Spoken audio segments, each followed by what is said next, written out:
So they improve, their reputation is much better, which also generates an enthusiasm to further invest in good management. So we have experienced this vicious cycle where institutions come to us, say, please, I want to work on my reputation, I want to work on this water integrity to serve the citizens better. Now, on the project, what we are doing, so as you see, we are working in 5 different countries in the MENA region, Jordan, Lebanon, Morocco, Palestine, and Tunisia. We work with 5 national partners, with also regional partners, and with UFM, the League of Arab States, and AwareNet. So it's a very large partnership.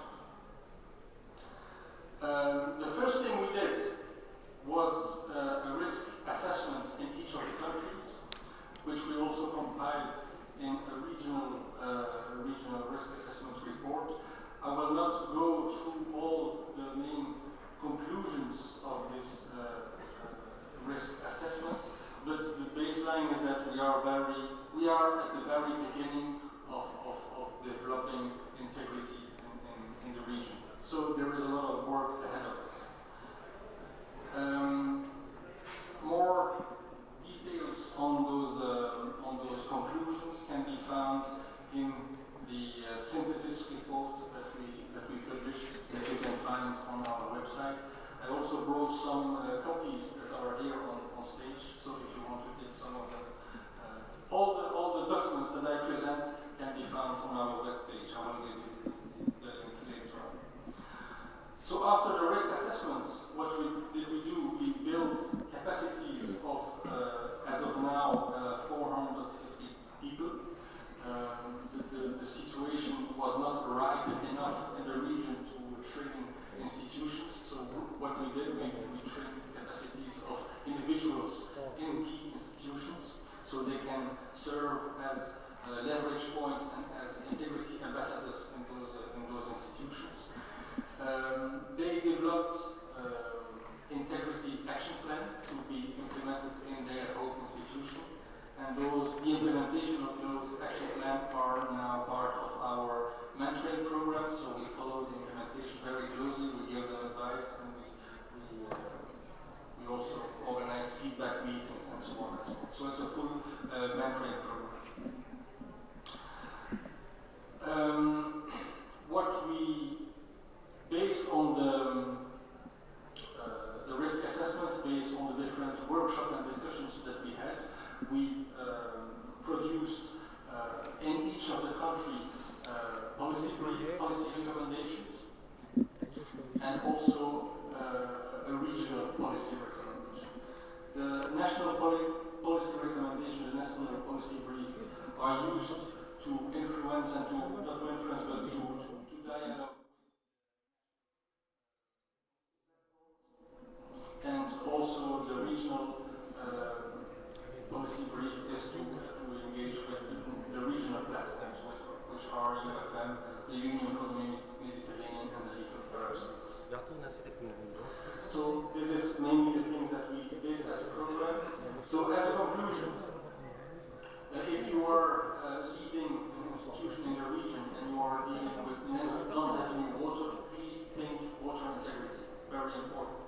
It can help you a lot. Water integrity is key to sustainable development and good governance. So just for you to remind, to keep in your mind that for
So I will stop here, and thank you for for listening to me.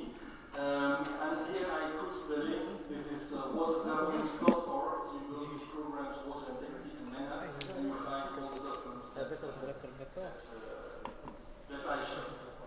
And maybe one thing not to forget is that in November this year, also together with GWP, we will organize a governance conference and a water integrity conference to save the date in your agenda. Probably in Tunis. For now. Thank you from the Stockholm International Water Institute about the presentation of the water integrity capacity building program in the region, which was again funded by the Swedish International Development Cooperation Agency. Now, unless there is some very, very burning question, I would suggest that we move to the second part of this event, which hopefully will be even more lively because it involves a panel of distinguished members, representatives from national governments, from international organizations, funding institutions, civil society. So, Yosa, Anthi, James, thank you. Sit down.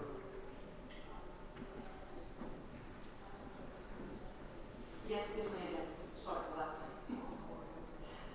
And let us slowly but surely invite the panel speakers on the podium.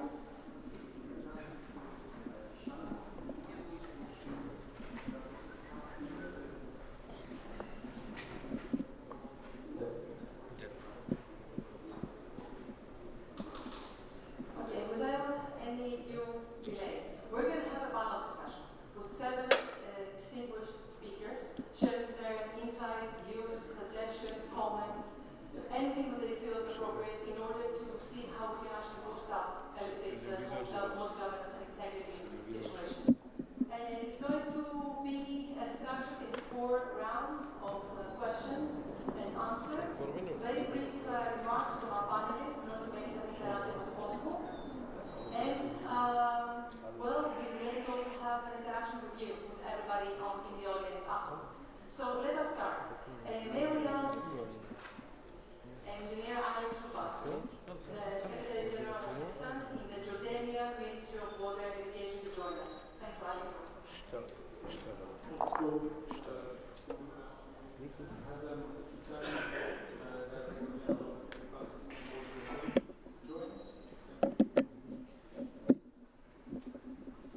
Mr. Ali Chouk, Director of the Hydraulic Planning Bureau in the Ministry of Agriculture, Water Resources and Fisheries in Tunis.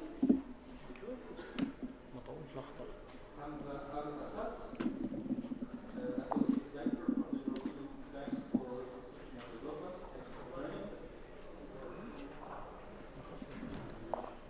Mohamed Obidallah, Co-founder and Managing Partner at WePros. And Carol Shushan from UNESCO. And last but not least, Amr Abdelmajid, Program Manager of Environmental Programs at SEDARE, representing on this occasion as a member IUCN ROA.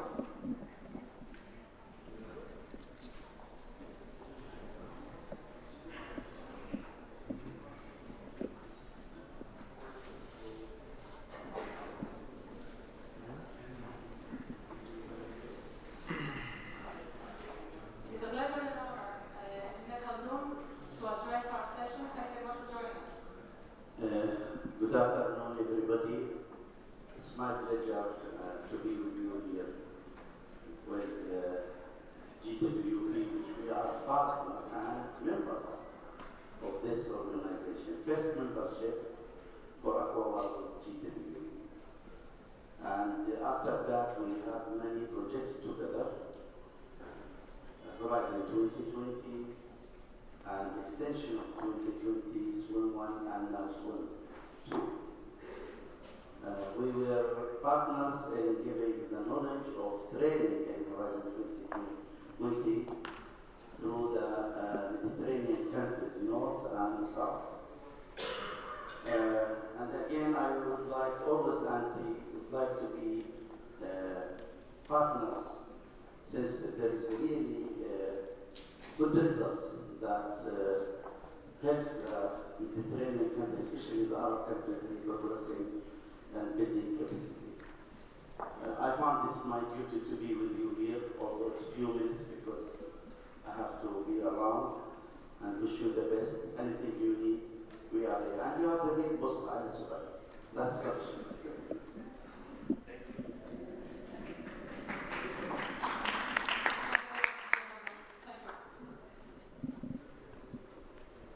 So let us actually start with our panel. I promise not to ask you to dance, although we have actually have extended a little bit of thread in order to do that. As I mentioned, the panel discussion is going to have 4 different rounds. The one is more generic about giving us a little bit of stage and the insights on what we can do. The second is more related to the actual projects and what their added value is.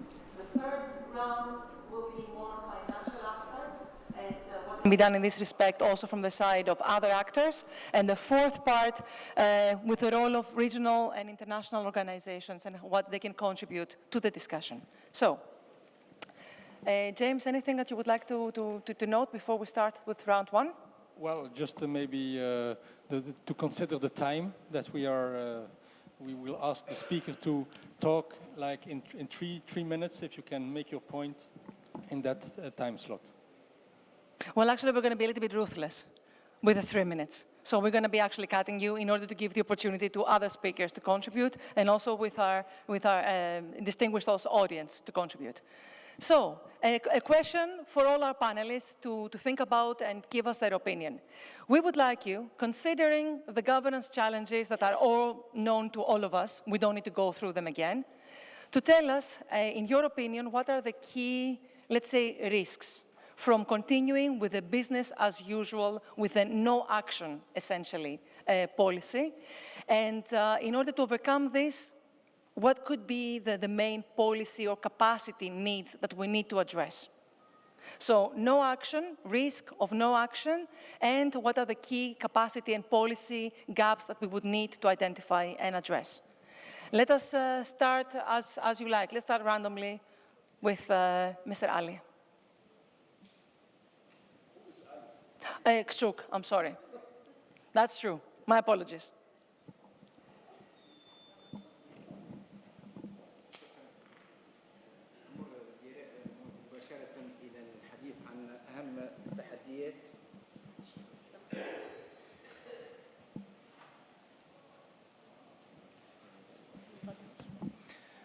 سأقدم أهم التحديات التي يواجهها قطاع الحوكمة في مجال المياه بتونس.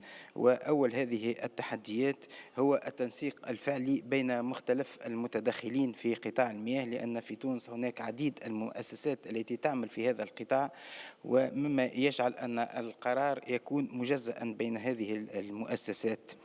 ويمكن أن يكون المجلس الوطني للمياه إطاراً للتنسيق والتشاور بين مختلف المؤسسات، إلا أن هذا المجلس حالياً له صلاحيات ضعيفة، بما أن قراراته هي قرارات ذات صبغة استشارية وليست ملزمة، مع العلم أنه يجري حالياً العمل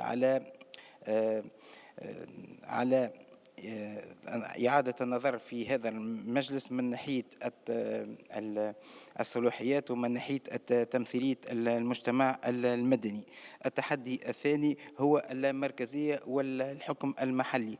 ففي تونس لا يزال النظام يعتبر نظام مركزي، والمشاركة المحلية تعتبر ضعيفة، ويتوجب وضع آليات شفافة لضمان المشاركة المحلية في تخطيط وإدارة المياه، حيث أن إذا كان يكون التخطيط على مستوى مركزي تكون النجاعة الاستثمارات تكون النجاعة ضعيفة، وزيادة على ذلك فإن على المستوى المحلي هناك شعور بعدم الإنصاف.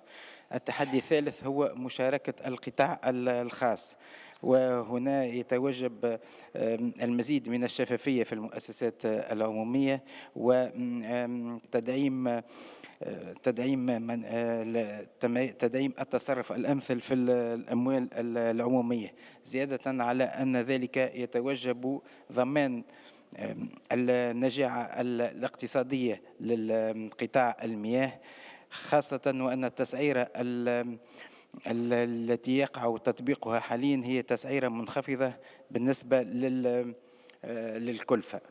التحدي الرابع هو يتمثل في وجوب المحافظة على الموارد المائية من الاستنزاف ومن التلوث بأكثر تشريعات تكون أكثر صرامة وبتدعم المراقبة، وأن أي خلل في هذا المجال سيحدث توتر بين مختلف المستعملين.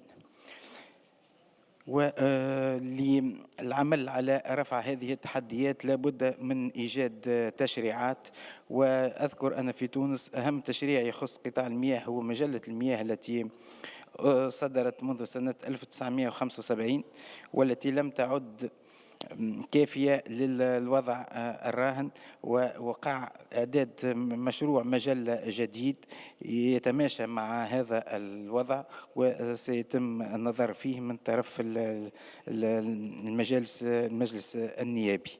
ومن جملة ما تشير إليه هذه المجلة كمثال هو تدعيم الحوكمة، وكمثال أذكر وجوبية أن الحق في النفاذ إلى المعلومة التي توفرها قاعدة البيانات. وشكرا.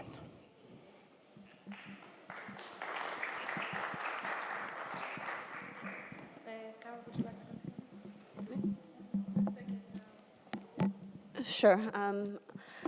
I wanted to thank the organizers for this opportunity. ESCO has been involved with the work on water integrity through a network that we support of civil society government actors called AwareNet, and we've been happy to coordinate some of the regional activities and training programs for that. There might be some time to highlight that a bit later.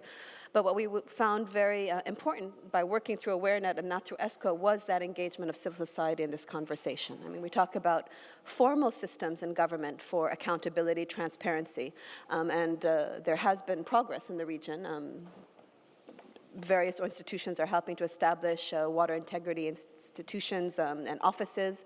I believe there's even a session later on this week by GIZ talking about the water integrity offices in the various utilities in Egypt, but also the private sector so that they can be engaged and make that process of procurement and decision-making accountable to public norms and needs. And where I think we have to then think about is really this idea about equity in this story, because as we look for accountability, why are we looking at accountability? We want efficiency, we don't want to have resources wasted, and we want to also have services provided in a fair and equitable way, whether it be by the provider of the service or the ones receiving the services. So there really is the need for this human rights-based concept at the end of all this. I know we talked about integrity in the big words, but really ensuring access to all the populations in the decision-making process is also important, especially in the tense environment we have right now where there's a lot of informal communities coming in, and how can we provide those services in a manner that helps host communities and those others.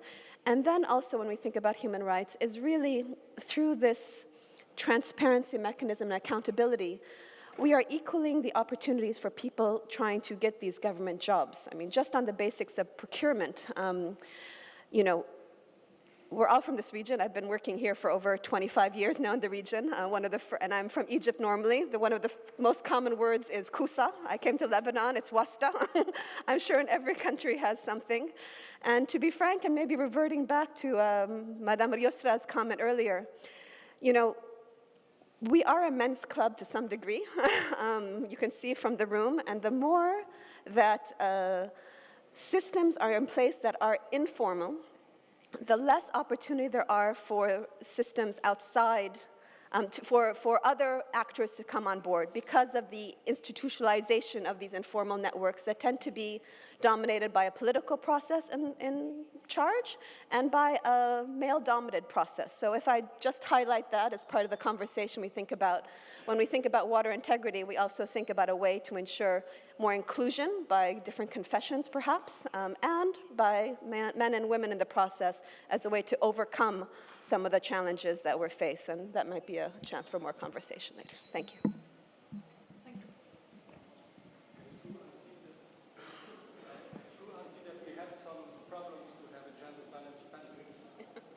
Well, it actually doesn't look great.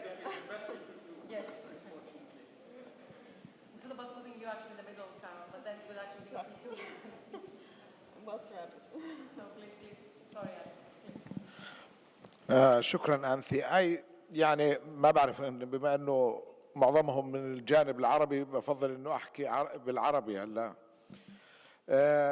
عندما نتكلم عن المشاكل والمعيقات التي تواجه قطاع المياه في العالم، لا تجد أي معيق غير موجود في الأردن.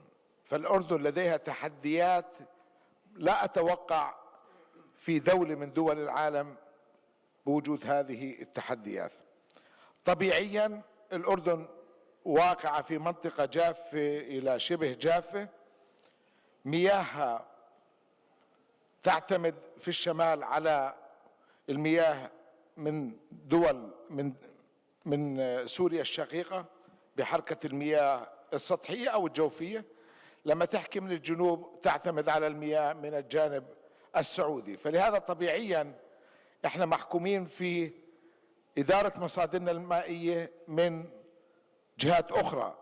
أما في الجهة الغربية لما احنا نكون في المنطقة العلوية لحركة المية، فالطبيعة تأخذها إلى ما نحن عليه الآن في نقطة ماينس 425 متر تحت سطح الأرض. فلهذا بالطبيعة بتأخذ المية لهناك. فلهذا طبيعيا احنا موقعنا لا نحسد عليه. أما بالنسبة للوضع السياسي فأنتم على علم الأردن موقعها في منطقة ملتهبة فيما حولها.